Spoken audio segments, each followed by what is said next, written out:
Mul on hea meel, et teid on nii palju. Siin ees on veel vabu kohti, tulge julgelt täitsa ette ritta ja rääkige meiega kaasa. Sihtasutus TAIP on huvikaitseorganisatsioon, mis seisab psühhedeelikumidega toetatud teraapia tõenduspõhise edendamise eest Eestis. Mina olen Kristina Kroon, sihtasutuse TAIP teadusnõunik ja mul on suur rõõm juhatada tänust vestlust teemal, mis on ühtaegu tõsine ja lootustandev. Me räägime psühhedeelikumidest, ainetest, mis on paljude jaoks tabu ja mis on maailmas ja tasapisi ka Eestis esile tõusmas kui uued võimalikud vahendid vaimse tervise ravis. Meie fookuses on psühhedeelikumide meditsiiniline kasutamine.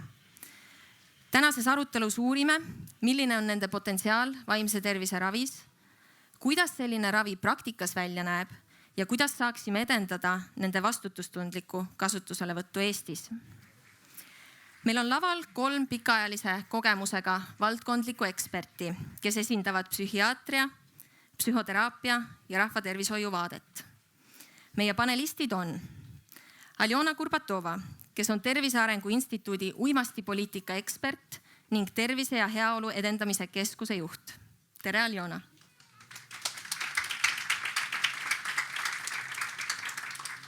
Meie teine panelist on doktor Anne Kleinberg, kes on tunnustatud lastepsühhiaater ning Eesti Psühhiaatrite Seltsi juhatuse aseesinaine. Tere, Anne! Tere! Ja meie kolmas panelist on Kaire Valgeväli, kes on gestaltpsühhoterapeut ja superviisor. Kairel on magistrikraad psühholoogias ning ta on ühtlasi Eesti Psühhoteraapia Assotsiatsiooni president. Tere, Kaire! Tere! Meil on tänaseks aruteluks 1,5 tundi, millest viimased 15 minutit oleme planeerinud teie küsimustele vastamiseks.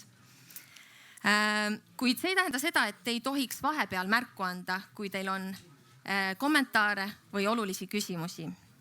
Ma kutsun teid kõiki üles kaasa rääkima ja uutele mõtteviisidele avatud olema.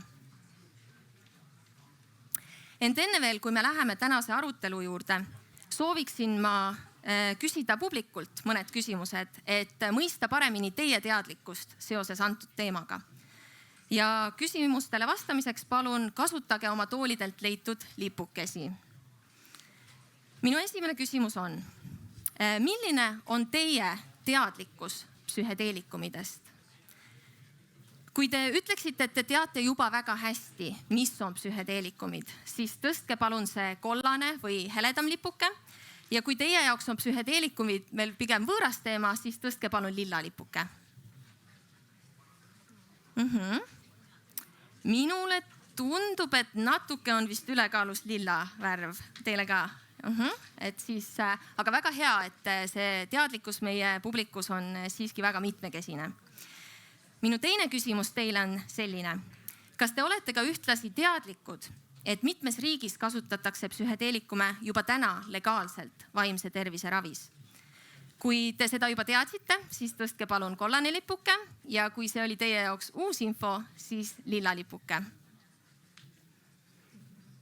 Neid on palju, aga see on üsna tavaline, et neid on palju. Meil on seal kõrval keerukamaid muresid, mida lahendada. Kas on meie alkoholsõltuvusega inimesed, kes on pehmelt öeldes üsna ilma abita? Selge. Ühesõnaga, meil on palju erinevaid häireid, mille kohta meil võib-olla tänased ravivõimalused ei ole piisavad ja võib-olla väga paljud inimesed ei olegi meile nähtavad, sest nad ei ole tulnud abi küsima. Kui me pöördume nüüd... Kas ma tohin ka vastata sellele küsimusele? Et ma tahaks vastata sellele esimesele küsimusele ka, et miks me räägime või miks see teema püstitus täna on, et kas me vajame uusi meetodeid. Ma arvan, et me niivõrd ei vaja uusi meetodeid, kuivõrd me vajame, et me tunnustaksime paljusid erinevaid meetodeid. Et natukene on selline mulje, et praeguses sellel psühholoogia maastikul on kuidagi hästi kitsaks aetud see, kus kohast inimene üldse tohib abi küsida ja kes üldse nii-öelda tohib nagu patsiendile otsa vaadata, et kui kõrge see haridus peab olema selle jaoks. Et ka siin eelmise vestluse see teemapüstitus oli selline vastanduv, et kumb on õige, kas fakt või feeling. Ja üks selline küsimus käis läbi, et kas mindfulness lahendab kõik probleemid. Et ma arvan, me ei saa niimoodi suhtuda, et üks teraapiaviis lahendab kõik probleemid, et me peaksime võtma pildile tänases Eestis kõik need teraapiasuunad, mis meil on olemas, aga mille kohta inimestel ei ole infot ja me peaksime selle vastandumise ära lõpetama, et mingi asi on hea ja mingi asi on halb. Ja et me vajame nagu kahte asja, et inimestel rohkem infot, et siin enne väljas ka inimestega rääkides, et oli küsimus, et aga kus ma üldse spetsialisti leian? Ma ütlesin, et aga guugelda märksõnadega, ei, et sealt ei leia, eks ju, et meil lihtsalt ei ole infot kõikide meetodite kohta, mis meil olemas on. Aitäh, siit on tegelikult väga hea edasi minna siis ühega nendest võimalikest meetoditest. Me pöördume psühhedeelikumide juurde. Ma sooviksin esmalt, et me defineeriksime mõned põhimõisted, et oleksime kindlasti ühel lehel selle osas, millest me täna siin räägime. Ma palun teid, et te üritaksite võimalikult lühidalt ja konkreetselt kokku võtta, mis on psühhedeelikumid ja mis on psühhedeelikumidega toetatud teraapia. Ma võib-olla alustan sellest teisest poolest, et kui me räägime psühhedeelikumitega toetatud teraapiast või mis iganes nagu teiste ravimitega toetatud teraapiast, siis me räägimegi sellisest terviklahendusest, kus ühelt poolt on olemas ravim, kas ta on nagu psühhedeelne aine, ta võib olla ka muu toimeaine ja samas on ka veel komplekstegevusi, milleks on erinevad nagu teraapilised tegevused ja reeglina see ongi selline komplekt. Ehk et üks toetab teist ja üks ei ole nagu mõeldud ilma teiseta. Mina siis lisaksin, et mis on psühhedeelikum, et psühhedeelikumi peetakse mitte spetsiifiliseks võimendajaks. Et selle aine mõju all siis igasugused psühholoogilised seisundid, mis inimese sees võivad olla, saavad võimendused. Need võivad olla nii positiivsed kui negatiivsed. Et psühhedeelikum ei ole nagu selles tavamõistes narkootikum, et ta ei ole uimastav aine. Ta ei tee inimest uimaseks, ta pigem nagu mõjutab seda ajutööd sellisel viisil, et see tajumine või nägemine inimese kogemuses muutub selgemaks ja huvitavamaks. Ütleme niimoodi, et nagu et kui ajupilte on vaadatud, siis et mõnes mõttes nagu ajutöö väheneb nende fotode järgi, aga teisest küljest mingisugune töö teadvuses inimesel suureneb nende mõju all. Ja sellepärast kasutatakse neid psühhoteraapias, et kui on seisundeid, millele ei pääse hästi ligi, mis ei ole lihtsasti ravitavad, et siis nende psühhedeelikumide abiga on võimalik neid seisundeid võimendada, pinnale tuua ja nendega siis tegeleda. Aitäh. Me võiksime täpsustada, millistest ainetest me räägime, millised need psühhedeelsed ained on, millest me räägime? Ja ma jäin isegi mõtlema selle sinu eelmise lause peale, et mõneti võivad väga oskusliku terapeudiga väga mitmed ained võimendada sinu tajukogemust, aga see ei tähenda, et on sellepärast või psühhedeelikum, et mida inimesed teavad? Inimesed teavad võib-olla rohkem neid, mis on sellised nii-öelda vanakooli taimsed preparaadid, mis on, me teame meskaliini, me teame peyote-kakkust, me teame psilotsebiini, millest tegelikkuses viimasest on enam-vähem saamas juba ravim, eks ole. Ja siis tegelikkuses on ka olemas sünteetilised psühhedeelikumid, millest võib-olla isegi rohkem on tekkinud seda kujutelma, et nad on narkootikumid. Muuseas, uimastid ei uimasta üldse mitte kõik, väga paljud nii-öelda uimastid on need ained, mis inimesi ergastavad, aga see ei ole mitte tänase vestluse teema.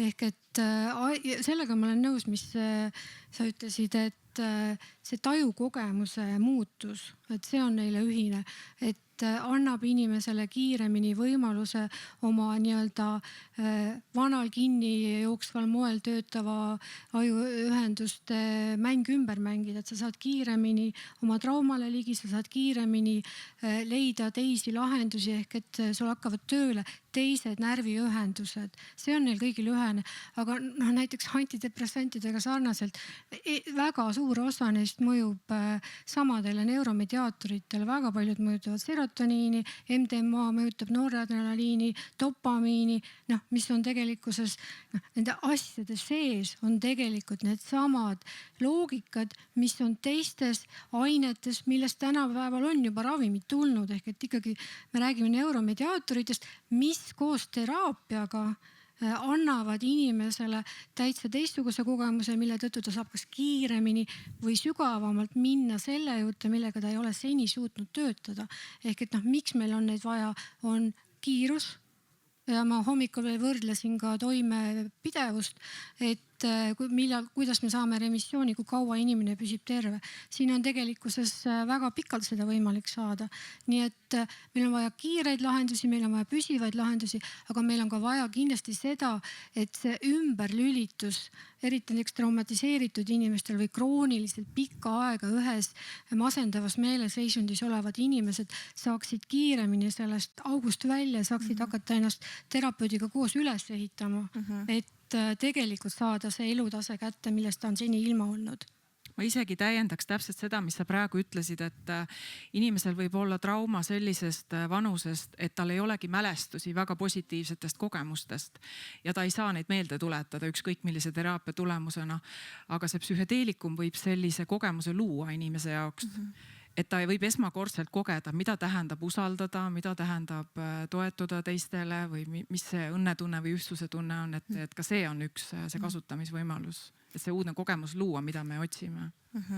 Et siis kokkuvõtvalt ma saan aru, et tegelikult psühhedeelikumid ei erine niivõrd juba kasutusel olevatest ravimitest selle poolest, et nad justkui mõjutavad ajus samu neuromodulaatoreid, kuid mis on eriline nende puhul on see, et nad justkui kutsuvad esile selle subjektiivse kogemuse, mis on siis aines teraapiaks. Kas ma selgitasin seda õigesti?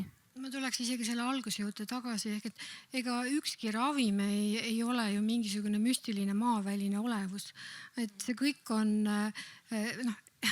ravimiteni on jõutud läbi taimede, läbi eksperimentide või siis juba olemasolevate ravimite uute toimete avastamise. Et see taandub mõnes mõttes kõik keemiale, aga see taandub ka sellele, et kuidas me siis saame täpselt teada, kuidas see mõjutab meie ajutööd. Ja ravimi algab sealt ja ravimine, et see on nagu teada, mis mõjutab mida, pluss ta on turvaline, ehk et kui sa selle väga varase traumakogemuse nööbid lahti täiesti meelevaldses olukorras, võid sa saada teist korda trauma ja sa tegeled ikka samas punktis olemisega, nii et siin on nagu midagi maavälist ei ole, aga lihtsalt, et maavälistest või meile seni teadmata asjadest saaksid ravimid, me peame neid endale selgemaks tegema ja me peame inimestele turvalised ravisettingud tekitama. Absoluutselt. Ja võib-olla nagu siin on nagu oluline ka see, et me võib-olla ise kuidagi üle dramatiseerime seda teemat, sest et tegemist on ainetega, mis on narkootiliste ja psühhotroopsete ainete loetelus rahvusvaheliselt.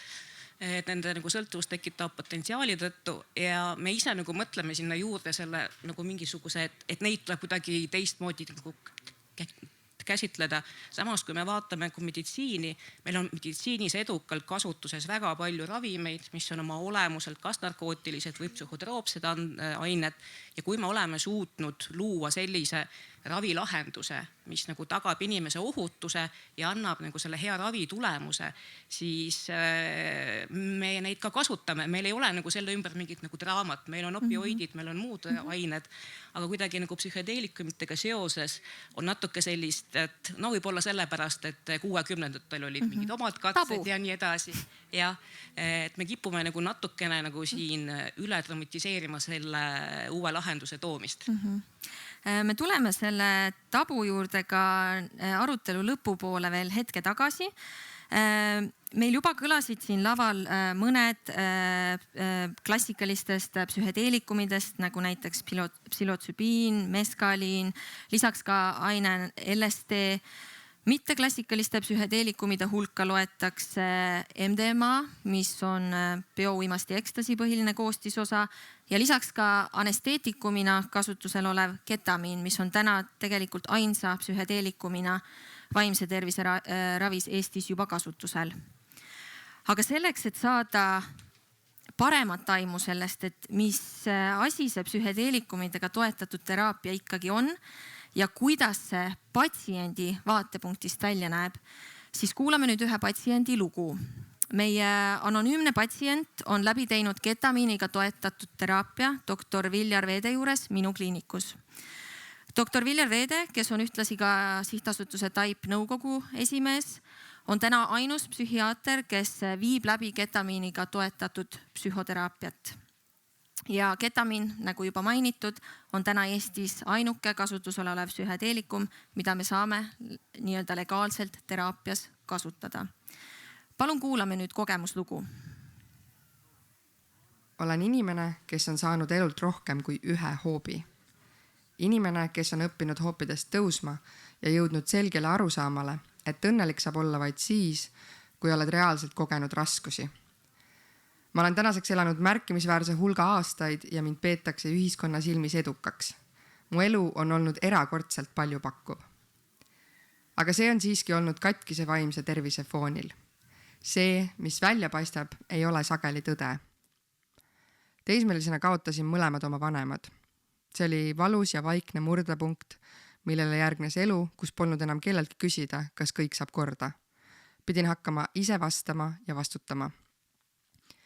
Üksildus, turvatundetus, mure ja hirm tuleviku ees on tugevad emotsioonid, mis viisid erakordse riskijulguseni ja ühiskonna poolt kiidetud eduni, aga kahjustatud närvisüsteemini. See kõik on mõjutanud minu elumustrit ja vaimset tervist. Minu diagnoos on depressioon. Olen väga pikalt ja pidevalt tegelenud enda vaimse tervisega, käinud psühholoogide ja psühhiaatrite juures, võtnud üle 20 aasta 3 erinevat antidepressenti. Mitte küll järjepidevalt, aga korduvalt. Elu on aga veelgi katsumusi juurde söötnud, kus lihtsalt vaimne tervis ei pea vastu. Vahel me kukume sellisesse auku, kust ise erinevatel põhjustel välja ei saa. Olen tegelenud budistliku meditatsiooni ja joogaga. Mul on olemas nii-öelda tööriistakast, et endaga hakkama saada. Kui see kõik aga oleks mind aidanud, poleks ma ketamiiniteraapiani jõudnud. Teraapiasse suunas mind psühhiaater ja ma võin öelda, et see oli täiesti unikaalne kogemus. Ma pole julgenud ühtegi uimastit kunagi isegi proovida, aga kogemus ketamiiniga toetatud teraapias on alati olnud täiesti professionaalne ja turvaline. Usaldan enda raviarsti väga. Kuidas see käib? Kõigepealt kohtusime arstiga mitu korda teraapiasessioonidel, et olukorda kaardistada. 3. korral tehti mulle lihassüst ketamiiniga, mille doosi määras arst. Seejärel heitsin mugavale voodile ja mulle pandi pähe kõrvaklapid muusikaga. See on eriline muusika, kindel playlist, mille valib arst ja mis aitab. Lähed muusikasse sisse, siis hakkab ravim mõjuma ja siis sa lähed oma teekonnale midagi siis avastama või midagi kogema, nagu avakosmose või surmalähedase kogemuse tunne, aga hästi helge ja kerge, vähemalt minu jaoks. Pärast olen tundnud vaimset teravust, kiired mõtted, geniaalsed ideed ja lisaks hästi suur rahu on mu sisse tulnud. Protsess kestab niimoodi edasi mitu päeva, mitte selles mõttes, et ma oleks ära kuskil, aga pean mõtlema, analüüsima, endaga olema ja mõtlema, mida ma kogesin sellel ajal. Muusika, mida kuulasin, tuletab meelde sarnaseid pilte, mida kogesin sellel teekonnal. Olen ketamiiniteraapiat läbi teinud 5 korda. Need on kõik olnud väga erinevad kogemused, progresseeruvalt vaimset tervist parandavas tempos. Aga ma ei kujutaks ette, et teeksin kogemuse läbi üksinda ja ainult vestleksin hiljem arstiga. Tunnen end turvaliselt just seetõttu, et olen professionaalse eriala spetsialistiga koos. See on minu jaoks väga oluline. Teraapia kättesaadavus on loomulikult keeruline. Esiteks maksab 1 kord üle 500 € ning isegi siis, kui sul on raha, on väga vähe spetsialiste, kes sellega tegelevad. Aegu lihtsalt ei ole. Olen käinud väga erinevate psühhiaatrite juures ja mulle on määratud väga erinevaid ravimeid. Aga ma pean ütlema, et olen saanud väga palju abi just ketamiiniteraapiast. Ja küsimus ei olegi toimeaines, vaid kogu selles protsessis, kõigis nendes vestlustes. Iga mu kogemus on olnud väga eriline. Ma ise hetkel tunnen, et ei vaja enam ühtegi sessiooni. Varem ma ootasin neid. Ma ootasin, kas arst määrab mulle veel ühe teraapia. Viimane kord, kui ma tagasi tulin, oli minu esimene lause. Kõik on okei. Ja nii on. ma tänan südamest sihtasutuse Taip poolt seda patsienti, kes oli valmis oma isiklikku lugu meiega jagama ja tooma sellist väga personaalset vaatenurka sellesse keerulisesse teemasse. Head panelistid, milliseid mõtteid või tundeid see kogemuslugu teist tekitas ja mida see teie arvates näitab psühhedeelikumidega toetatud teraapia võimaluste ja võib-olla ka piirangute kohta? Mina võiksin alustada, et mulle väga meeldis, et siin loos oli hästi palju infot, et mis see psühhedeelne teraapia on, et väga palju erinevaid teemapunkte oli ära kaetud. See, et inimene ei peaks olema üksinda, kui ta on selle kogemusega, et see psühhedeelne kogemus on istutatud suurema teraapiaprotsessi sisse. Ja see ka, et inimene tunneb ühel hetkel, et mulle piisab. Et kui hästi palju on nagu sellist hirmu, et äkki need tekitavad kuidagi sõltuvust või ma vahetan ühe asja teise vastu välja, et tegelikult nii ei ole. Et seda sõltuvust ei teki, et ühel hetkel sa tunned, et ma ei soovi rohkem. Et nad ei anna, see psühhedeelikum ei anna ju sellist, ütleme nagu tohutu toredat kogemust alati või toredat meeleolu, et millest ma võiksin üldse sõltuvusse jääda, et ikkagi see on töö endaga ja et see saab ühel hetkel läbi. Mul vist oli esimene märksõna turvalisus, et kui hästi oluline see on ja just see, et miks inimesed jäävad nii laastavalt ja krooniliselt haigeks, et tihti on need lood alanud väga varases lapsepõlves, et see on tõesti üks väga-väga vana haav, mis tahab väga sügavalt kaemist. Ja siis mu mõte hüppas selle turvatunde ja selle üle tänutundest, et see inimene nii selgelt ilusti rääkis oma lugu, et see on nagu palju valgustavam kui võib-olla mingil muul moel seda rääkida. Aga siis mul läks mõte selle juurde, et kui raskesti see kättesaadav on ja siis ma mõtlesin selle peale, et kui kallis on väljaõppe praegu tegelikult psühhedeelse teraapia professionaalseks koolituseks, et see tähendab väga põhimõttelist sammu sellele inimesele, et ta teeb selle ja hakkab seda ravi pakkuma.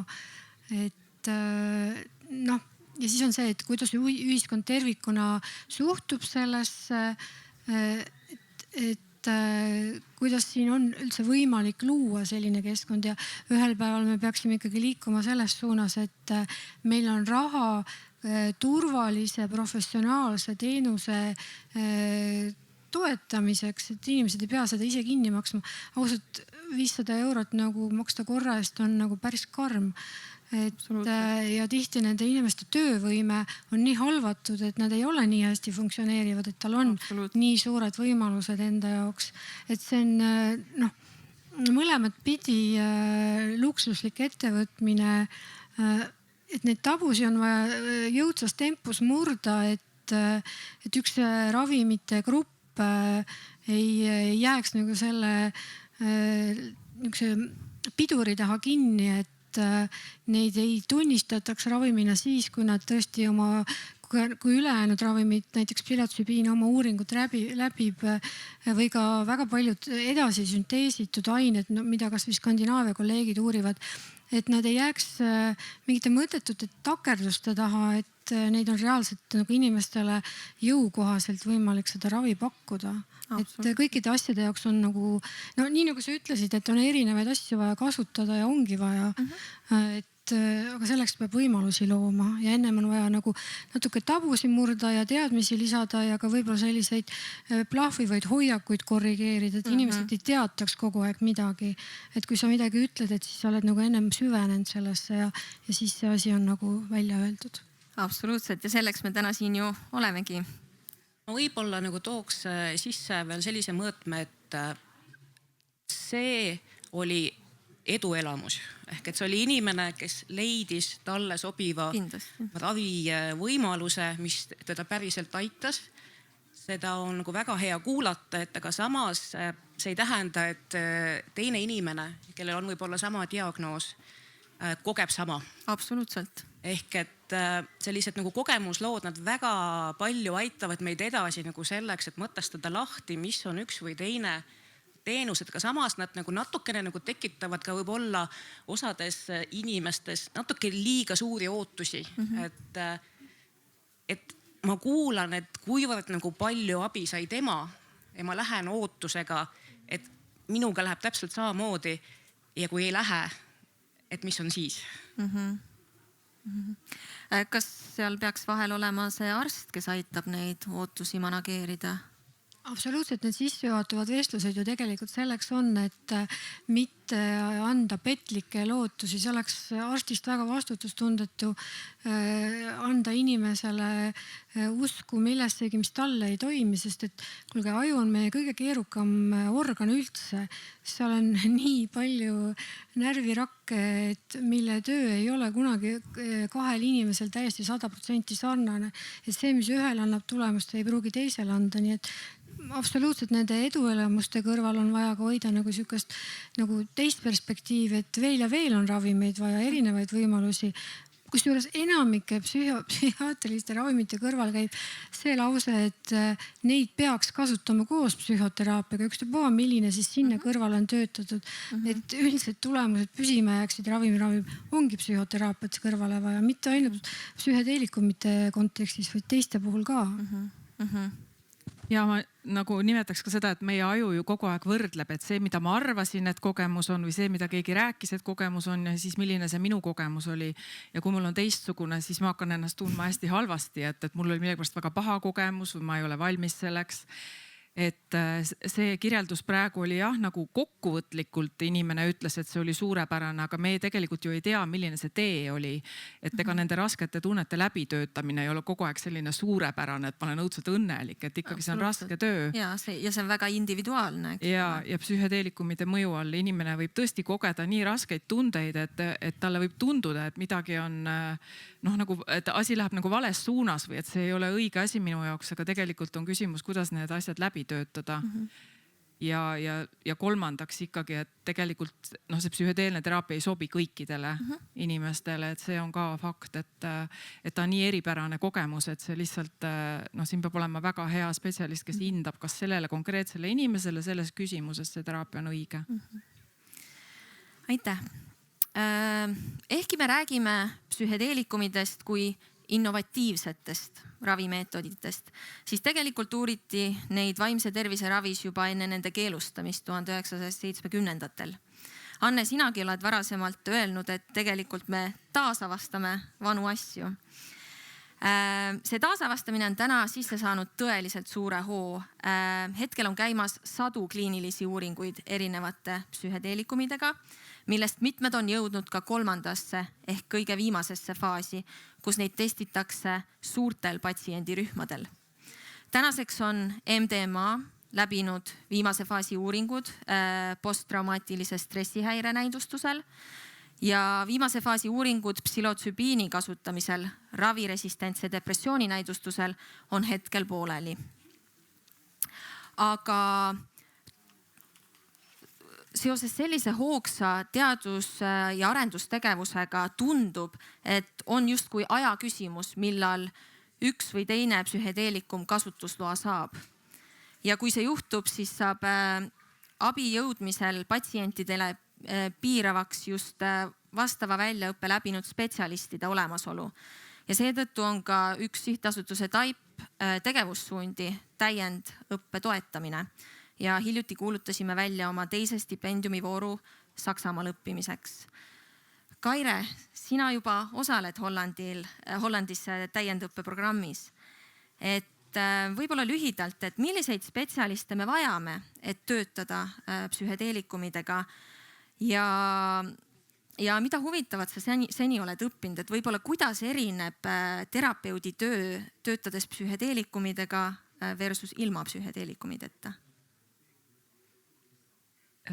Ja, et kõigepealt ma veel ütleksin sellise eelkommentaari, et see renessans või see suur huvi on muidugi lääne ühiskonnas, et on ju ometigi riike ja kultuure, kus psühhedeelikum on täiesti tavaline igapäevaelu osa. Et nende inimeste jaoks ei ole praegu mingit renessanssi toimumas, et nende jaoks on normaalsus, et meie jaoks on nüüd just kunagi midagi uut jälle. Mida ma Hollandis teada olen saanud, et võib-olla mis on mind hämmastanud, on see, et tõesti kui palju on teadust sellel teemal, et need esimesed kuud, mis ma seal õppinud olen, et ma olen lihtsalt nii kohutavalt palju, 10 tundi nädalas, eks ju, töötanud läbi neid materjale ja teadusartikleid ja raamatuid ja et see ma ei teadnud, et see valdkond on nii põhjalikult uuritud, et ma ootan, et millal tuleb see koht, kus ma midagi lugedes näen, et seda ma olen juba varem lugenud, et siiamaani veel ei ole tulnud. Ja milliseid spetsialiste me vajame, et me vajamegi spetsialiste, kes on just nimelt seda teraapia suunda õppinud, sest et ta on natukene teraapiana erinev, et võrreldes näiteks vestlusteraapiaga ta ei ole nii sekkuv, ta ei ole direktiivne, me ei suuna klienti, et terapeut käib kliendi järel ja ta on vajadusel olemas, aga et seal ei ole vestlust, dialoogi, interpretatsioone. Sa räägid siis praegu täpsemalt sellest annustamissessioonist või kõikidest üleüldisest, sest on ju mitu erinevat osa sellel.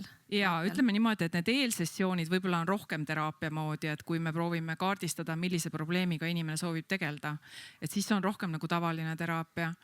Siis on see annustamise sessioon, kus inimene on selle ainega seal voodil siis pikali, eks ju, et siis ta on väga intensiivselt oma enda sisemises protsessis ja terapeut sellesse ei sekku, aga ta on vajadusel olemas.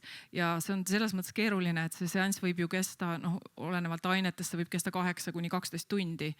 Ja terapeut peab seal kõrval olema intensiivselt tähelepanelik ja olemas, mitte magama jääma ja samal ajal ta ei saa midagi teha.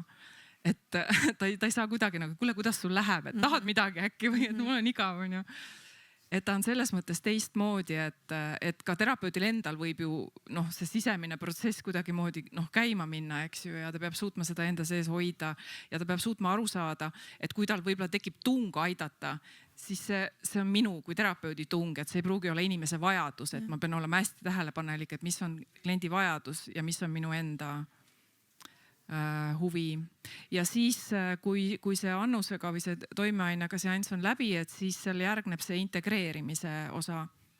Ja seal täpselt samamoodi terapeut ei tohi peale suruda mitte ühtegi oma dogmat, oma vaadet, oma arusaama.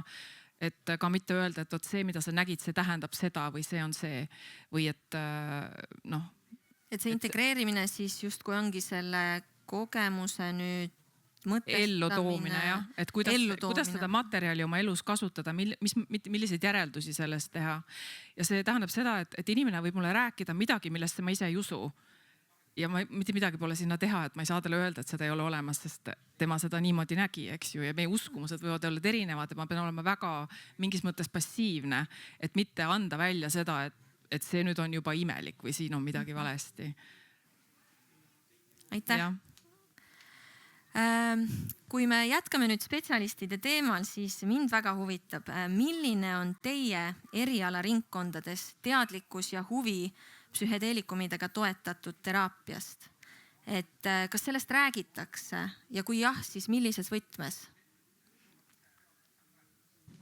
Ikka räägitakse ja sellepärast, et psühhiaatrid üle maailma ja siis renessansis elav nii-öelda läänemaailm kõikidel ma arvan, viimase 5 aasta psühhiaatria suurtel konverentsidel räägib sellest ja räägitakse väga palju, aga arstid on teatavat laadi ikka ülipedantsed süvenejad, et me tegelikult ikkagi ajame näpuga järgi nendel uuringutel ja vaatame, kas milline see valim oli, kui palju siin on mingeid muid argumente kõrval, et arstid ikkagi reaalselt loevad tähelepanelikult teadusuuringuid, et meil nagu lihtsalt niisama ei saa lehvitada too väga lahe asi, et väga kihvt. Ja kui ma kuulen psühhoterapeudina sinu juttu, siis ausalt öeldes ma mõtlen selle peale, et milline pühendumine see terapeudil on ikkagi, et see ei olegi see ei saa olla kõikide arstide või ka arstidest psühhoterapeutide valik, sest see nõuab väga suurt pühendumist, väga suurt valikut, et sa lähed seda rada mööda.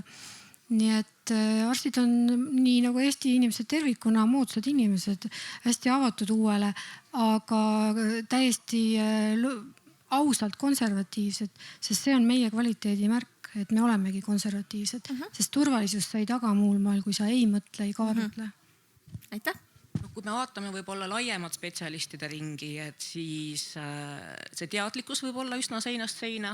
Aga kui me räägime laiemat spetsialistide ringist, siis keda me silmas peame? Näiteks ka sellised erialad, kes nagu toetavad vaimse tervise probleemidega inimesi, et kes peaksid ka ju jagama nagu samu väärtushinnanguid, me räägime sotsiaaltöötajatest, me räägime nagu psühholoogidest laiemalt, mitte ainult nagu kliinilistest, absoluutselt, aga me räägime ka, no mis seal nagu salata, me räägime ka inimestest, kes töötavad avalikus nagu sektoris, kellest poliitikakujundajad, et milliseid teenuseid on riigi poolt nagu vaja, võimalik nagu pakkuda. Ja siin võib olla ka väga nagu vastakaid nagu seisukohti ja mingis mõttes ka võib olla selline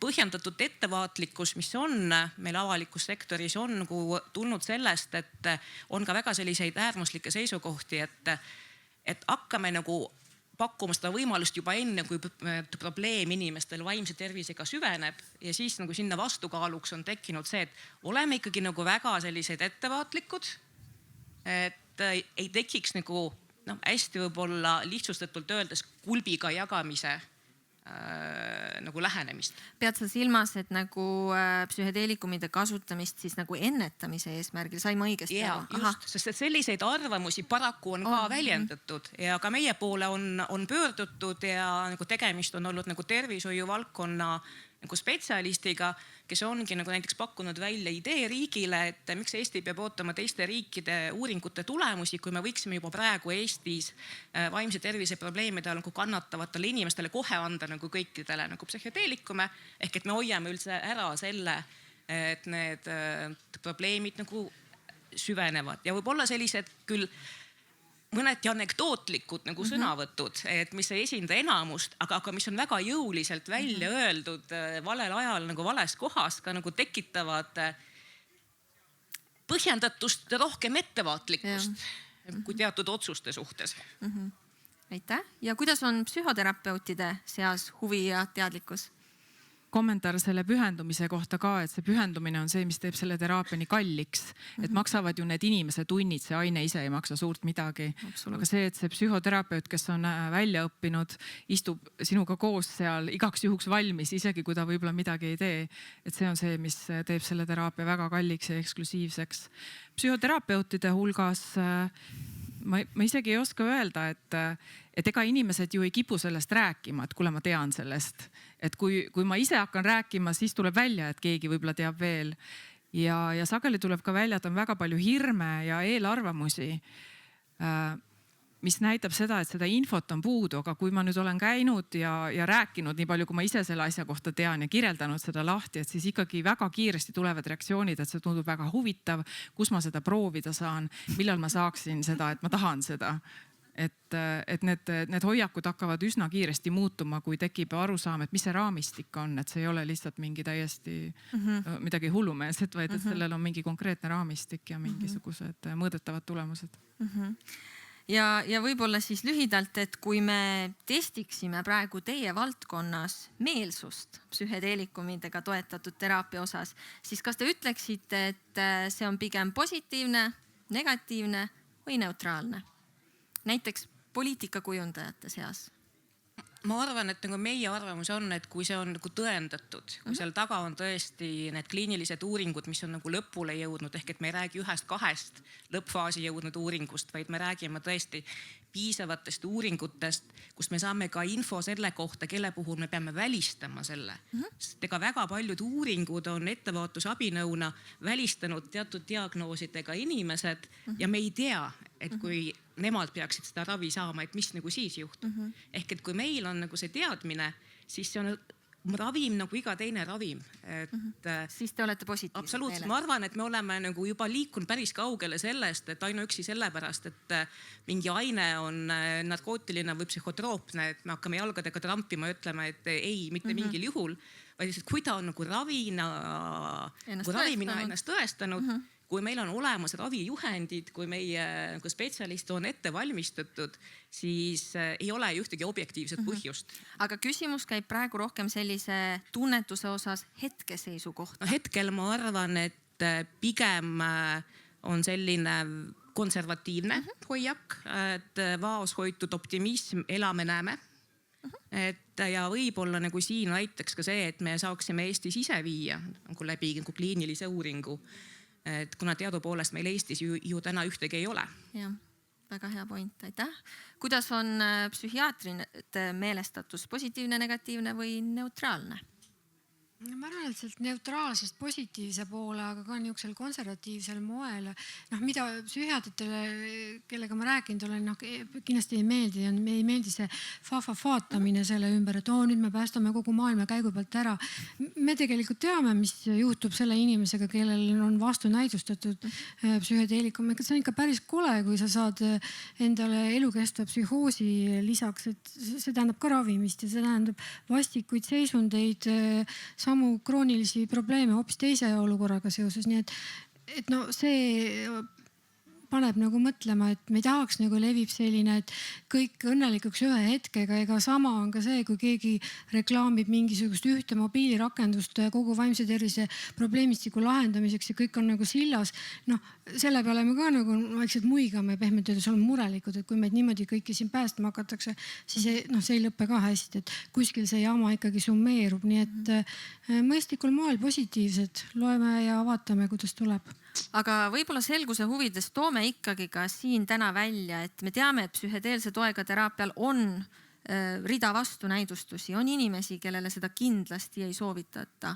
Et toome need siin ka täna välja. Ikkagi psühhoosiriskiga bipolaarsed inimesed, kuigi lugesin, et uuritakse, kuidas bipolaarse häire depressiivse faasiga psilotsübiin kokku võiks sobida.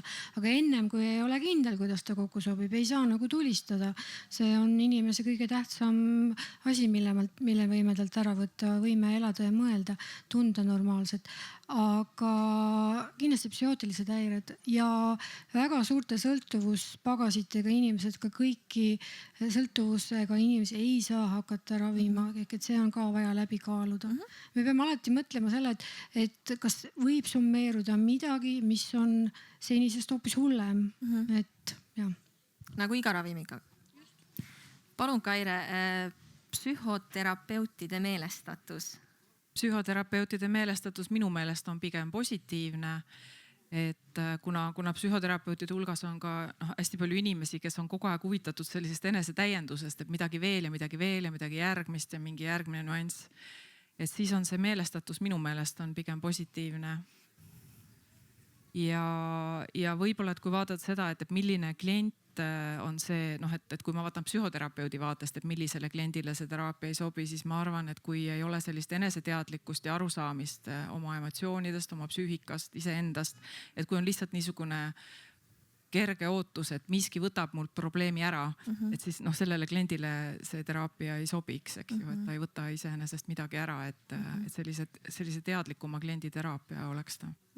Ja see tuleb ilmselt väga hästi välja seal ettevalmistavatest. See tuleb seal eelmises vestluses väga hästi välja. Aitäh.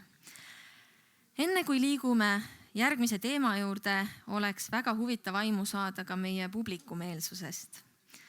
Palun kasutage jälle oma lipukesi, kui te soovite küsimusele vastata. Ja minu küsimus kõlab niimoodi.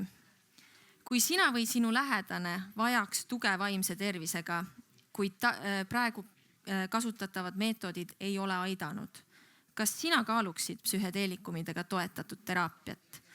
Tõsta palun kollane lipuke, kui sa kaaluksid, ja lilla lipuke, kui pigem mitte. Tundub, et meie publik on ülevoolavalt positiivne ja optimistlikult meelestatud psühhedeelse toega teraapia osas, aga olid ka üksikud lillad lipukesed. Kui me liigume nüüd vaikselt teemale tabu, mida me ka oleme lubanud selles arutelus käsitleda, siis nii kogemusloos kui ka meie arutelus tegelikult on juba väga selgelt välja tulnud, kuivõrd oluline roll on sellel spetsialistil, arstil või terapeudil psühhedeelikumide meditsiinilises kasutamises, et tagada patsiendi psühholoogiline turvalisus. Kuid seoses psühhedeelikumide kontrollitud keskkonnas terapeutilisel eesmärgil kasutamisega on tõusnud tegelikult ka inimeste huvi neid ise tarvitada. Sealhulgas pakutakse üle maailma, ka Eestis, erinevaid tervendavaid retriite. Lühidalt, Aljona, mida me teame psühhedeelikumide tarvitamisest Eestis ja kas meil on mingisugune aimdus, mille eesmärgil Eesti inimesed psühhedeelikume tarvitavad?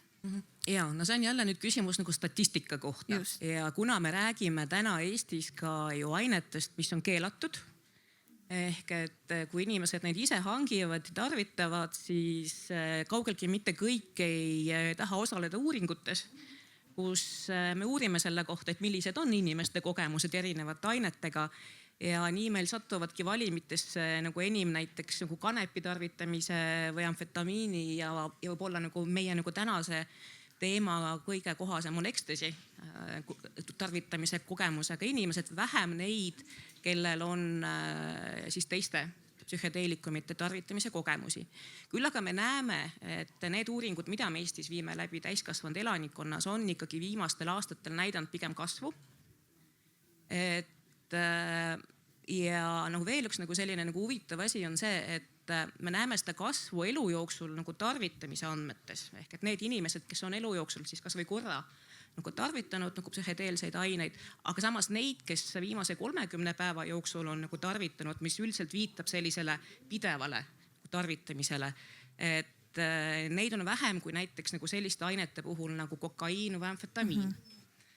Et ja kui me vaatame neid põhjuseid, siis inimeste põhjused ainete tarvitamisel, et mis nagu tulevad ka erinevate uuringute, nagu erinevatest uuringutest välja, on kaunis erinevad. Psühhedeelikumite puhul võib-olla on rohkem inimesi, kes ütlevad, et see on sellise enesearendamise, maailmataju avardamise, enese otsimise, eneseravi nagu suunitlusega. Et kuna ei ole nagu saadud nagu ravi muudest nagu allikatest, aga teisalt, kuna tihti on inimestel ka mõne muu aine tarvitamise kogemus, siis me ei pruugi ikkagi nagu täpselt aru saada, et kas ta räägib nagu antud juhul psühhedeelikumidest või ta räägib ikkagi kogumina nagu erinevate ainete nagu tarvitamise kogemusest. Et aga jällegi, et mida me nägime, et näiteks et koroona ajal kõikide ainete tarvitamine tõusis, oli rohkem just seda eneseravi eesmärgil nagu stressiga toimetuleku eesmärgil, sealhulgas nagu psühhedeelsete ainete tarvitamist. Ja see kipub olema nagu tõesti trend ka sellistel nagu stressirohketel perioodidel. Kas ma võin täpsustada, milliste psühhedeelikumide kohta Tervise Arengu Instituut informatsiooni kogub seda statistikat? No kõige paremad andmed, kui me räägime nagu täna kõne all olevatest ainetest, on ikkagi MDMA ekstasi kohta. Samuti on erinevates küsitlusuuringutes nagu küsimused näiteks psühhotsübiini, LSD kohta. Aga et kahjuks nendes uuringutes ei ole eraldi küsimusi iga aine kohta just nagu tarvitamise põhjuste kohta. Ehk et kui inimene vastab, et ta on nagu tarvitanud näiteks nagu 3 ainet ja ta kirjeldab põhjuseid, siis kas need nagu põhjused kehtivad kõikide ainete kohta võrdselt, seda me peame nagu oletama. Ja võib-olla ainus uuring, et mis meil on, et mille me ise viisime läbi siin mõned aastad tagasi, mis keskenduski sellele, et uurida inimestelt nende hoiakute ja kogemuste kohta just niimoodi ka nagu rohkem juhtumipõhiselt. Siis see on nüüd selline uuring, et mille puhul me võime öelda, et psühhedeelikumite puhul on rohkem just seda enese otsimise, mingi rituaalse vaimse kogemuse otsimise motivatsiooni aine tarvitamisel. Aitäh. Kas teised soovivad lisada? Ja minule vahetevahel inimesed räägivad, kui nad on nagu saanud üle sellest, niimoodi vabal ajal sõbrad ja tuttavad, peamiselt tuttavad, kes siis on nagu saanud üle sellest ehmatusest, et ma olen psühhiaater ja tegelikult inimesed tahavad ju jagada oma kogemusi. Ja siis ma ikka kuulen vahepeal neid lugusid ja ma olen nagu vaikselt mõelnud, et ikka väga julged inimesed on. Nad on, kui ma just mõtlen seda kohalolekut, mida terapeut tagab ja seda, kuidas nad on tegelikult jube üksi olnud. Üksi Eesti selles kastemärjas imelises juunikuus võib-olla, aga ikkagi väga lost seal.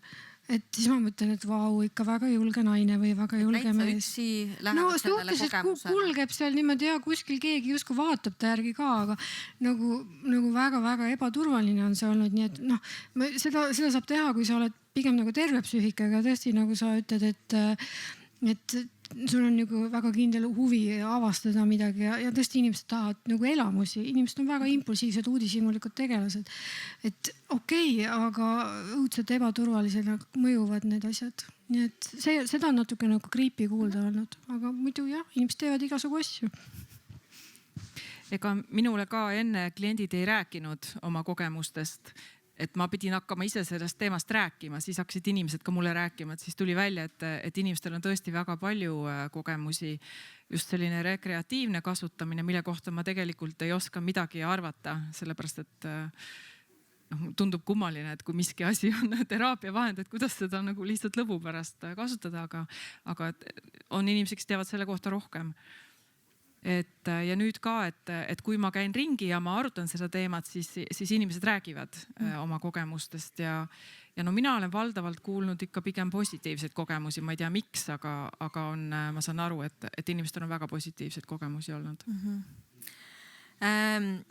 Me oleme ka tegelikult sinna seinale kirja pannud ühe müüdi, mis kõlab niimoodi.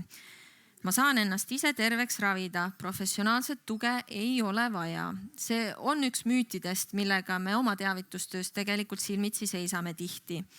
Aga võib-olla täpsustamegi siis, et mis siis eristab seda eneseravi versus spetsialisti järelevalve all ravi, et kuidas maandatakse need võimalikud ohud või mis need ohud üldse on sellises terapeutilises versus ise kasutamises? Ma isegi alustaks sellest, et kui sa paned endale ise diagnoosi, siis võib-olla sul tegelikult ei ole seda, võib-olla sa üldse ei vaja seda ravi, et sa vajad hoopis midagi lihtsamat, mõnikord hoopis seda toetavat ümbruskonda või mingit muutust oma elukorralduses, midagi palju-palju lihtsamat, et sellist nagu ülediagnoosimist on ka ju omajagu. Aga see, et inimesed tahavad ise ennast ravida, see on nagu meile sisse kirjutatud.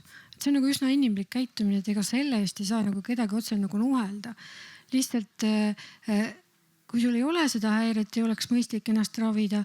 Ja teine asi, et kui sul on siis see probleem, siis see peaks olema nagu põhjalik ja raamistatud ja sulle nagu kindlalt tulemust toov ja turvaline. Kõrvaltoimed on kõikidel ravimitel, raviviisidel, aga riskid võiksid olla ikkagi miinimumini viidud. Nii palju, kui selle hetke teadmine võimaldab seda. Selle iseravimise probleem on see, et kui see kogemus on positiivne, siis muidugi on see kõik väga kena, aga kui inimene satub sellisesse negatiivsesse luupi nii-öelda, et ta selle psühhedeelse aine mõju all hakkab kuidagi seal sisekosmoses rändama ja satub mingisse väga-väga lootusetusesse kohta. Ja sellel hetkel, kuna ma võib-olla see ongi minu teema, see lootusetus, eks ju, võib-olla see on üleüldine minu teema elus, et ma ei oska sealt välja tulla ja nüüd ma olen selle psühhedeelse aine mõju all isegi veel tugevamalt selles lootusetuse kohas. Et siis mulle võib tunduda, et nüüd ma sain teada, et tegelikult elul ei olegi mingit mõtet. Et nüüd ma sain lõpuks siis teada, et tegelikult nii on. Et sellel hetkel see spetsialist, kes seal kõrval on, kellel on võimalik pakkuda teistsugust perspektiivi ja tal on tegelikult oskused, et inimene sellest luubist välja aidata, siis see ongi see koht, kus see tervenemine tegelikult toimub, et midagi tervenisti inimesega muutub, et ta jää sinna samasse kohta. Et see on see oht, kui seda spetsialisti kõrval ei ole, et see probleem võib süveneda.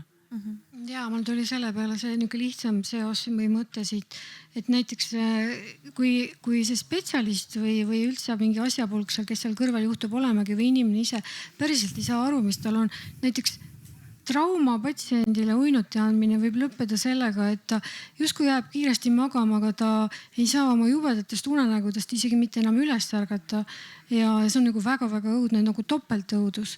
Nii et see sama luupi teema tõi selle välja. Sa pead nagu väga teadma, mis ainet võib kasutada või et mis sellega kaasneb.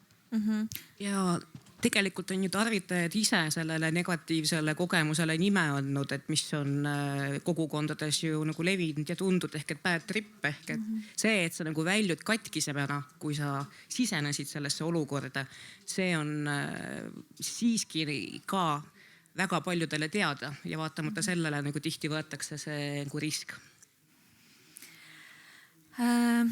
Psühhedeelikumid on ikkagi kõik peale ketamiini täna Eestis meditsiinilisel kasutusel keelatud.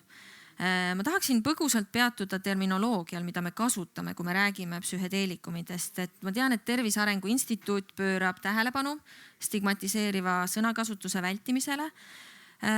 Kuidas teie arust mõjutab sõnakasutus, näiteks seesama trip või uimasti või narkootikum, patsiendi, avalikkuse ja poliitikakujundaja arvamust psühhedeelikumidega toetatud teraapiast? No keelekasutus mõjutab väga palju, alustades sellest, et meil on ikka nagu väga tugevalt juurdunud see, et me kipume nimetama narkootilise või psühhotroopse aine tarvitamise kogemusega inimest kohe narkomaaniks ja narkariks, mis nagu tekitab nagu oluliselt nagu rohkem võib-olla seda soovimatust nagu sellesse olukorda sattuda, kui see, et keegi seda ainet nimetab narkootikumiks.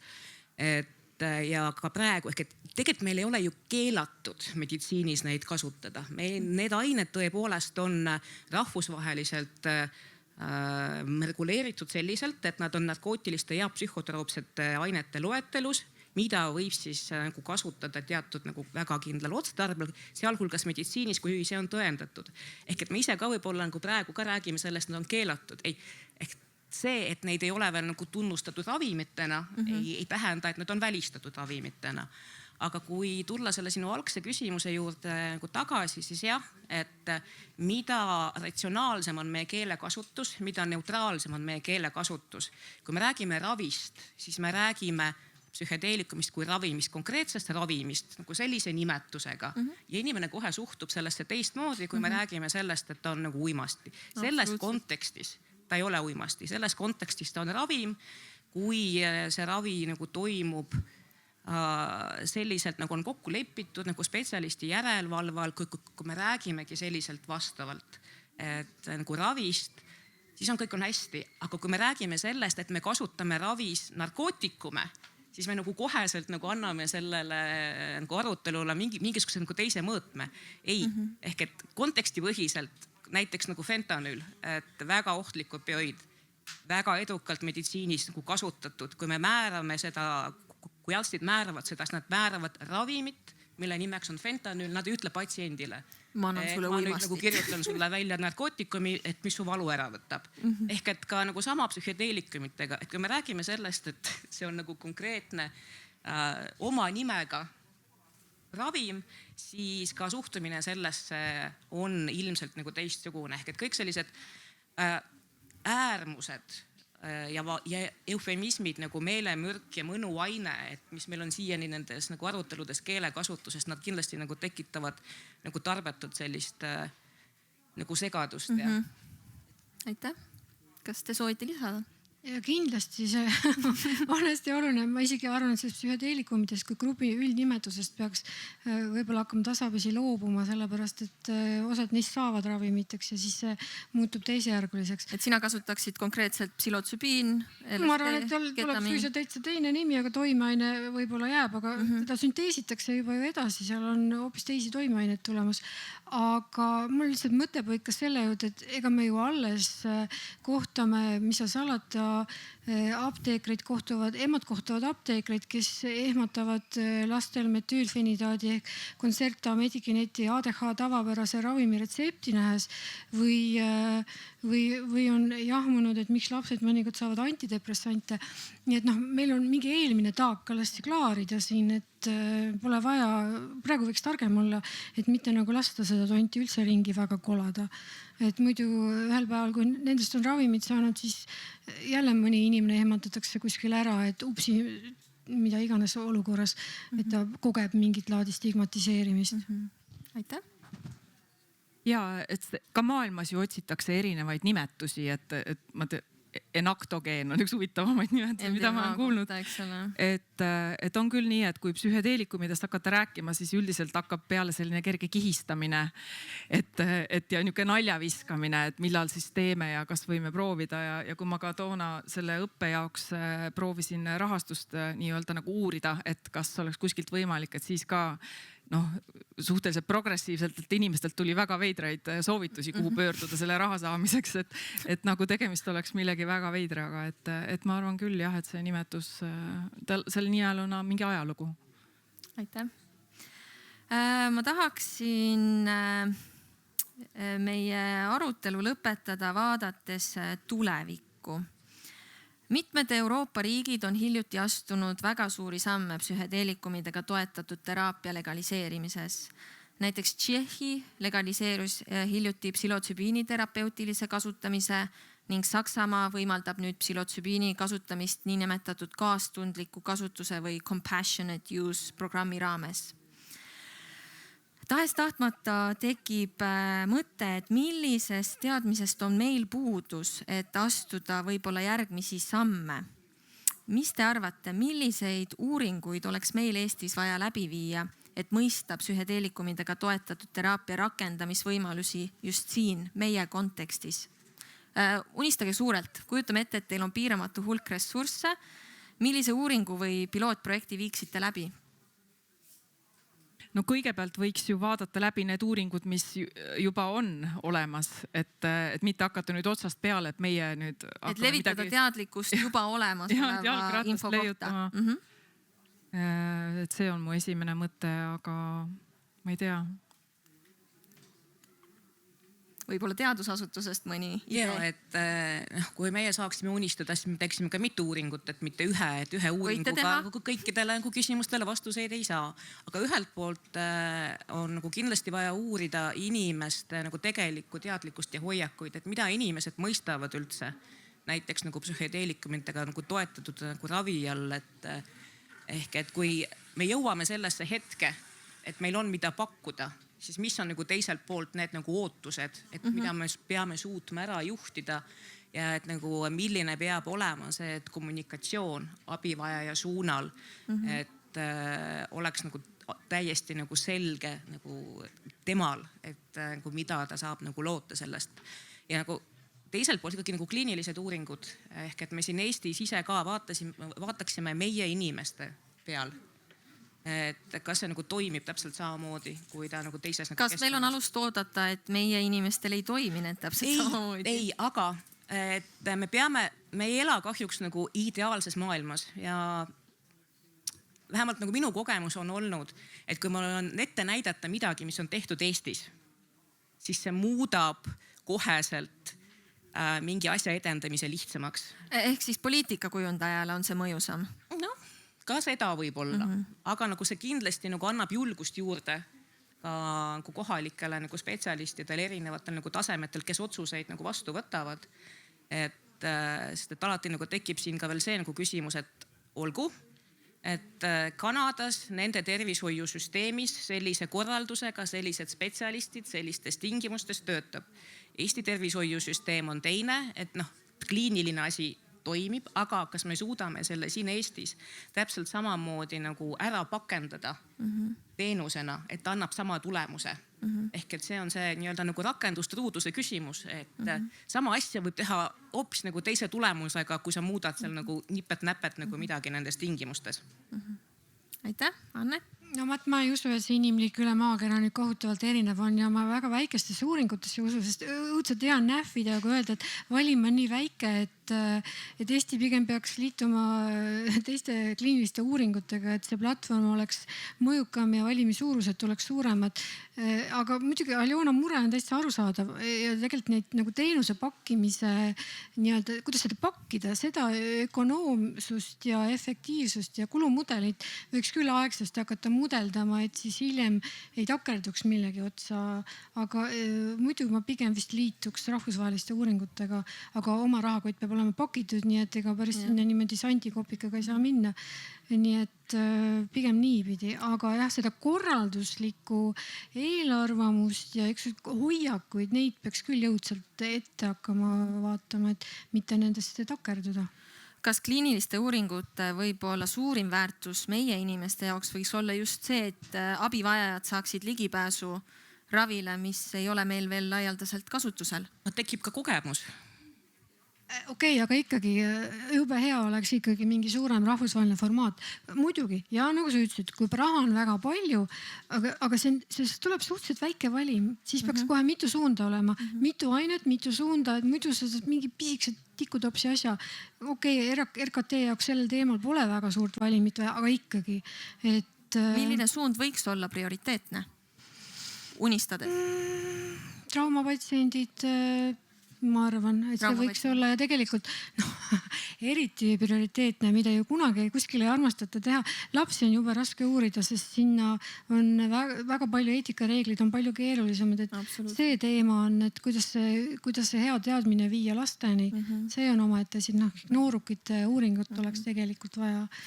Ja, aga need on ka maailmas veel lapse kingad. On absoluutselt, lapsed saavad tihti ravi hoopis keerukamal moel selle tõttu. Aitäh. Viimane küsimus teile. Kui me tahame ka midagi päriselt ära teha ja mitte lihtsalt rääkida, siis mida me peaksime homme hommikul ette võtma, et me saaksime liikuda psühhedeelikumidega tabust teraapia suunas Eestis? Võib-olla 1 või maksimaalselt 2 väga konkreetset sammu, mida tuleks astuda? Homme hommikul on pühapäeva hommik ja selleks, et me ei läheks ogaraks, peaks homme hommikul rahulikult välja magama ja oma perega hommikus sööma või iseendaga rahulikult aega veetma. Ja siis ma arvan, et ikkagi nagu äripäev, mis algab esmaspäeval ja tegelikult praegu on veel augusti algus, üldiselt peaks hakkama lugema. No, ma arvan, et inimesed oleks ikkagi tervemad, kui nad pühapäeviti ei hakkaks maailma parandama, vaid tegeleksid iseenda ja oma lähedastega. Aga põhimõtteliselt võiks lugeda. Eestlased armastavad väga tehisaru kasutada. Tehisaruga võiks lasta endale mingi esimese sõela teha ja sealt minna edasi, lugeda uuringuid, lugeda, mida mujal tehakse, et saada natukenegi pilti. Aga kes peaks neid uuringuid lugema? Kas tavainimene, poliitikakujundaja? Poliitikakujundaja, arst niikuinii peavad lugema. Arstid võib-olla siis peaksid esmaspäeval poliitikakujundajatele kirjutama meili, et kuule, et kas sa seda artiklit oled lugenud. Aga põhimõtteliselt ikkagi enda teadmisi võiks, kui mõelda homme, ärge tehke seda, aga uuel nädalal, kui te puhkusel ei ole, et siis lugege kirjandust tegelikkuses ja pange oma teadmisi paika. Isegi patsiendina selles rollis olles on ikkagi väga hea, kui sa oled teadlik. Sa oskad küsida, sa oskad arutada, et sa oskad oma riske maandada. Aitäh! Ma ka sekundeeriksin siin, et homme hommikul võiks minna jooksma. Et nagu üks psühhiaater siin eile ütles, et parim vaimse tervise ravi on füüsiline liikumine. Ja teine täpselt seesama mõte, et info jagamine, et informatsioon, et kui ka vaadata nagu Taipi vaatest, et siis väga hea, mis te olete teinud, et neid asju lahti kirjeldanud ja et seda peaks tegema veel rohkem, et neid gruppe, kellele seda infot jagada, lihtsalt, et inimesed teaksid ja nad saaksid teha oma isiklikud otsused, mida nad sellest asjast arvavad, mitte et keegi ütleb sulle mingisuguse eelarvamusliku nagu viite, et mõtle sellest nii. Aitäh. Ja Aljona? Ja no tegelikult me oleme siin vist nagu kõik nagu selles osas üksmeelel, et iseenda jaoks nagu selle teema suhtes otsuse tegemine on hästi oluline, sest et me ikkagi räägime niimoodi, me nagu kohati ka demagoogitseme võib-olla nagu sellel teemal ja ma ei mõtle teid praegu, vaid ma mõtlen nagu, et nagu laiemalt võib-olla, kui me mõtleme nagu uimastipoliitika nagu sellist nagu laia plaani, et just see, et me nagu jõuame ikkagi nagu selgelt enda jaoks nagu arusaamisele, et kuidas me nagu suhtume sellesse teemasse ja võib-olla nagu ka see, et me peame, see ei ole võib-olla nii konkreetne asi, et nagu sa tahad kuulda, aga ikkagi nagu suutma enda jaoks nagu mõtestada nagu ratsionaalselt nagu seda, et kontekstist sõltuvalt võib üks aine olla ohtlik ja nagu kasulik täpselt samamoodi ja samaväärselt. Kõik sõltub kontekstist, miks, kuidas, kes, mida sellega teeb. Ehk et siin ei ole üks või teine, vaid et siin on mõlemad võimalused, et asi võib olla päästev ja asi võib olla ka kahjustav. Aitäh! Hea publik, me oleme umbes 5 minutit ajakavast maas selle tehnilise rikke tõttu. Ma loodan, et te andestate. Ma tahaksin veel lühidalt siin lõpetuseks testida teie meelsust. Kasutage siis palun jälle oma lippe. Tuginedes tänasele arutelule, milline on teie meelsus? Kas riik peaks tegutsema juba täna, et leida viise selle ravimeetodi abivajajateni toomiseks või peaksime veel pigem ootama? Palun tõsta kollane lipuke, kui sa arvad, et oleme valmis tegutsema ja lilla lipuke, kui sa arvad, et me vajame veel tõendusmaterjali. mulle tundub, et jälle natukene on ülekaalus võib-olla heledad kollased lipukesed, aga mõni inimene on tõstnud ka mõlema, et tõepoolest võib-olla ei ole veel lihtne otsuseid teha. Ja siit me oleme valmis minema teie küsimuste juurde või kommentaaride juurde. Me avame mikrofoni publikule. Palun anna käega märku, kui sa soovid midagi öelda või küsida. Sihtasutuse TAIP meeskonna liikmed käivad mikrofonidega ringi ja tulevad teieni. Ma palun ainult, et te hoiaksite küsimused või kommentaarid lühikesed ja konkreetsed. Ja palun, siin oli esimesed käed juba. Jah, ma tahtsin küsida sihukese küsimuse, et praegu me räägime ka päris palju Eestis vaimse tervise kriisist ja teie kui spetsialistide käest, et kas siis sihukene nagu uus teraapia ja sellele ressursside, selle nii-öelda avastamise, koolitamise nii-öelda potentsiaal on piisav, et sinna seda ressurssi üldse panna praegu. Et need samad inimesed, need psühholoogid, kes muidu võib-olla töötaksid meie kliinikumides ja muudes kohtades, et nagu mainiti, et see väljaõpe on päris intensiivne ja see teraapia tegelikult on pikk ja nõuab päris suurt pühendumist. Et kas on seda väärt? No aus vastus on see, et me ei ole ju tegelikult praegu üldse hinnanud, kui palju ressurssi see nagu süsteemilt nõuaks. Et kui me nagu teatud hulgale inimestele nagu tahaks näiteks nagu riigi kulul nagu tulevikus nagu seda pakkuda, et kui palju töötunde me võtame spetsialistidel selleks, et sellel meetodil ravida ühte patsienti, kui ta sama tundide arvuga võib-olla teisel meetodil saaks nagu ravida või nagu teise diagnoosiga nagu patsiente ravida. Ehk et me ei ole nagu nendesse detailidesse üldse läinud ja kui me räägime sellest, et meil on tervishoius eelarvekriis nii või naa, siis ega lisaraha nagu selleks mitte kuskilt ei võeta, et see peab tulema ikkagi olemasoleva arvelt ehk et kuskilt siis tuleb ära võtta. Ja nagu seda arutelu, sinnani me ei ole ju nagu jõudnud. Ei ole, sul on õigus. Aga kriisi me kindlasti sellega ei lahenda. Absoluutselt. Sellepärast ma tahangi, et te lähete homme hommiku, kes pannkooke sööma, kes jooksma. Et tehke kõike, mida saate iseenda aitamiseks, sellepärast et ilmselgelt see tähendab, et spetsialistid jaotuvad ümber, ressurss jaotub ümber, mingisugust hüppelist kasvu kuskilt ei tule. Nii et selleks, et me ära hoiaksime traumasi ja depressiooni, hoidke ennast ja oma lähedusi, et siis võib-olla mingitel järgmistel põlvkondadel on kriisidega lihtsam ja me vahepeal jõuame raha ja spetsialiste ka koguda ja kasvatada. Nii, palun. Mikrofon ei tööta. Nüüd küsimus selle lubamise või legaliseerimise protsessi kohta. Lihtsalt tahaks teada, et Eesti kontekstis, et milline see legaliseerimise protsess konkreetselt mõeldes meie institutsioonidele välja peaks nägema. Et kes peavad konkreetselt, et psühhoteraapias neid aineid lubada, olgu see, ma ei tea, LSD või psühhotsübiin või mis iganes. Et kes peavad selleks loa andma? Millised uuringud selleks peavad olema tehtud, millist rolli mängib siin, ma ei tea, Euroopa Ravimiamet näiteks, et milline see, ühesõnaga, see järjekord neil tegevustel peaks olema? Aitäh, üsna tehniline küsimus. Kas sellele oskab kõige paremini vastata ehk? No esiteks see, et oleks nagu ravimina lubatud Eesti turule, see on nagu Ravimiameti pädevuses, et selleks on nagu tegelikult reeglistik paigas. Ja nii nagu iga teine aine, et ta oleks nagu ravimina, kas ta siis müügiloaga ravimina on nagu turul või ka müügiloata nagu ravimeid, et näiteks nagu sama esketamiin on ju praegu meil müügiloata, et neid taotlusi võib esitada. Küll aga kui me räägime sellest, et ta oleks nagu teenusena, siis tal peab olema nagu kliiniline juhis. On nii, jah? Ravijuhis. Ehk et meil peab olema nagu ravijuhend, mille kohta on ka reeglid, et kuidas neid koostatakse. Ja kui need eeldused on täidetud, siis me võime nagu rääkida sellest, et nagu Eestis nagu saab seda nagu teenusena pakkuda. Ehk et nagu iga teine tervishoiuteenus. Kui mõeldakse välja muu ravim maailmas, ma ei tea, tekkis Ozempic. Ta ei tulnud ka ju nii, et ta nagu tuli üleöö, vaid et konkreetse riigi, kui Ravimiamet, muud ametid, mis nagu reguleerivad tervishoiuteenuseid, et kõik need eeldused peavad olema täidetud. Et siin nagu mingit nagu erikohtlemist nagu tegelikult, ja ma ei mõtle, et nagu lihtsustatud, vaid et kuidagi teistmoodi, et ei ole nagu ette näha.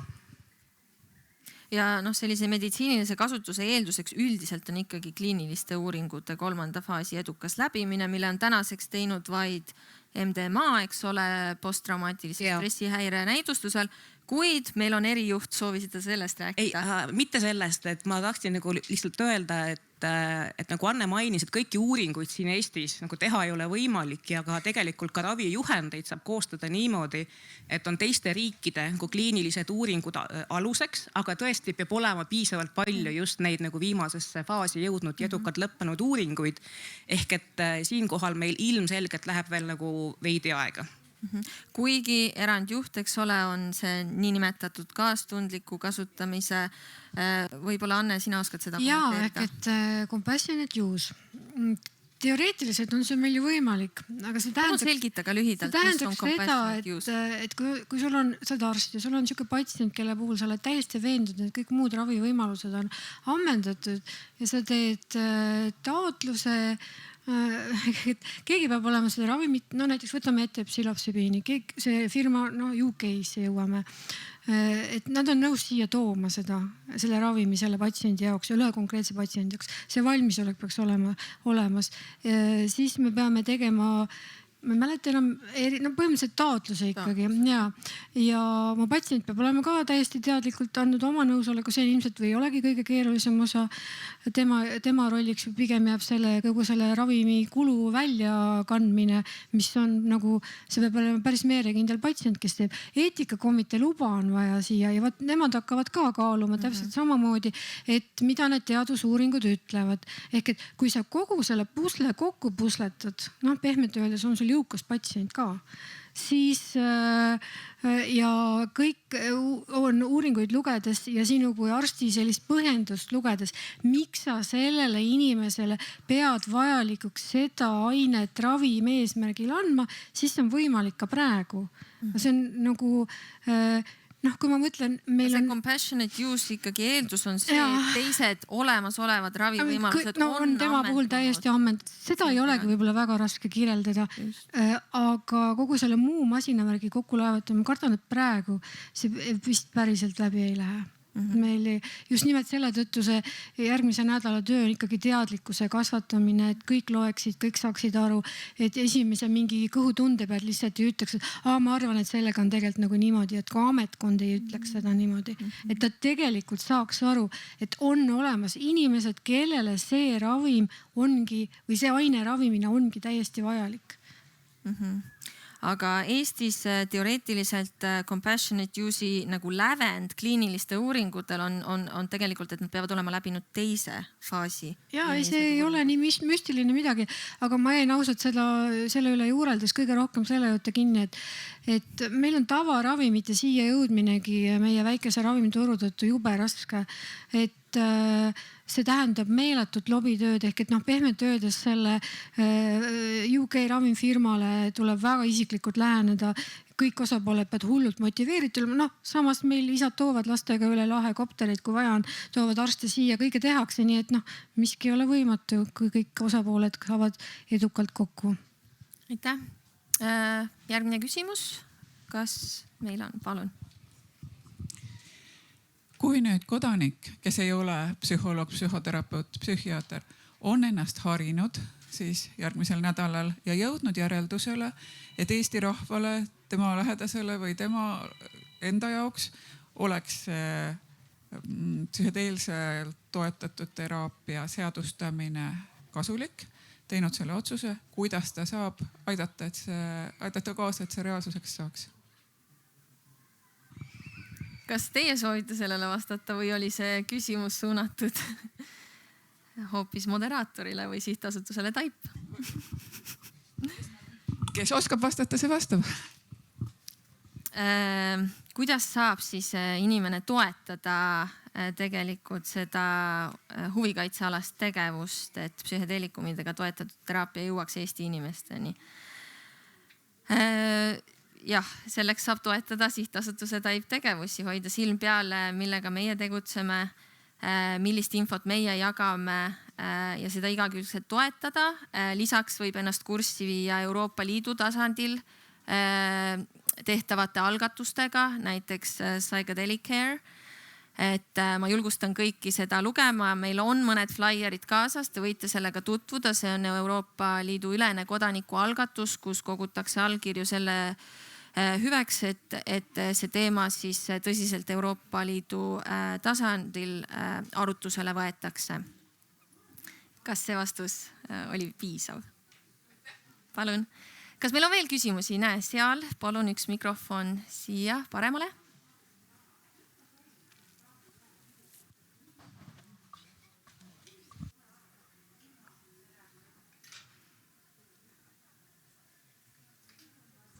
Tere! Mul on küsimus selle kohta, et praegu hästi palju vunki kogu sellel ringkonnal, kes selle teemaga on seotud, kes seda teemat toetavad, läheb sellele, et need võimalused oleksid legaalselt kättesaadavad. Aga järgmine samm on selles, et kas ka need võimalused on inimestele kättesaadavad. Ja ma mõtlen just seda teraapia maksumust. Et praegu on esimene barjäär on see legaalne, aga kuidas ületada see järgmine barjäär?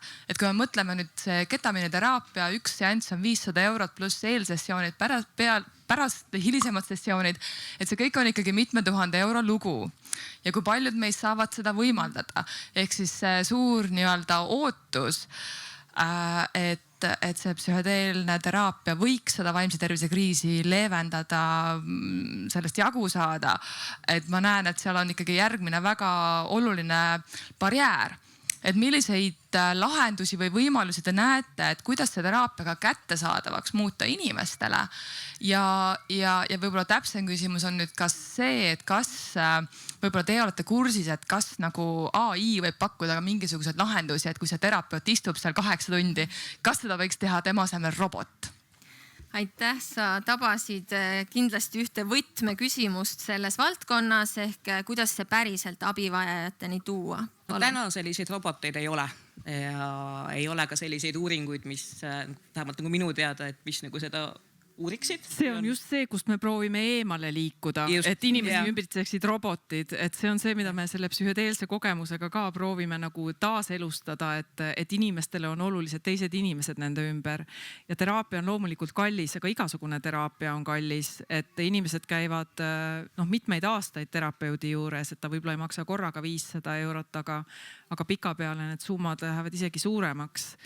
Et mida saaks teha on see, et nagu ma alustasin ka, et rohkem spetsialiste võtta selles mõttes pildile, et näiteks ka psühhoteraapia assotsiatsiooni all on väga palju häid psühhoterapeute, kes hetkel ei ole siis riigi poolt toetatud, et muidugi me jõuame siia, et riigil ongi vähe raha, aga et kui nendel nüüd ka nii-öelda õnnestuks lõpuks see kutse saamise protsess lõpule viia ja saada need kutsed, et siis inimesed ei peaks maksma kogu seda teraapia raha ise, et nad saaksid ka toetust selles.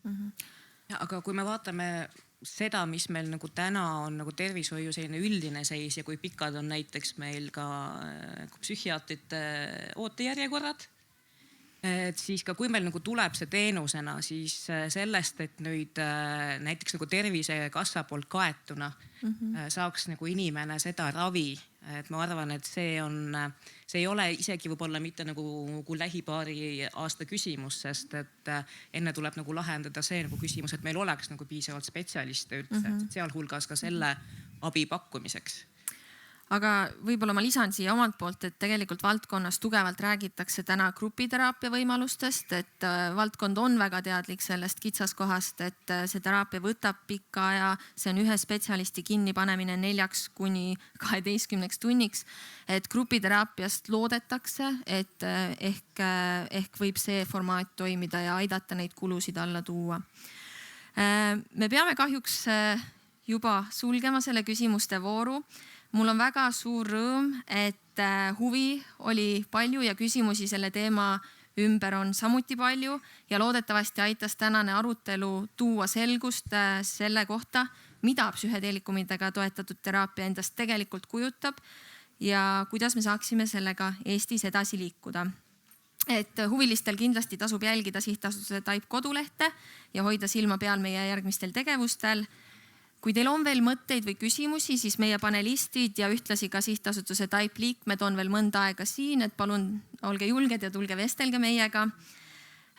ma tänan teid, et te kuulasite meid ja ma väga tänan meie tänaseid paneliste, et te jagasite meiega oma teadmisi ja oma arvamusi ja aitasid selles teemas selgust luua. Aitäh ja aitäh teile.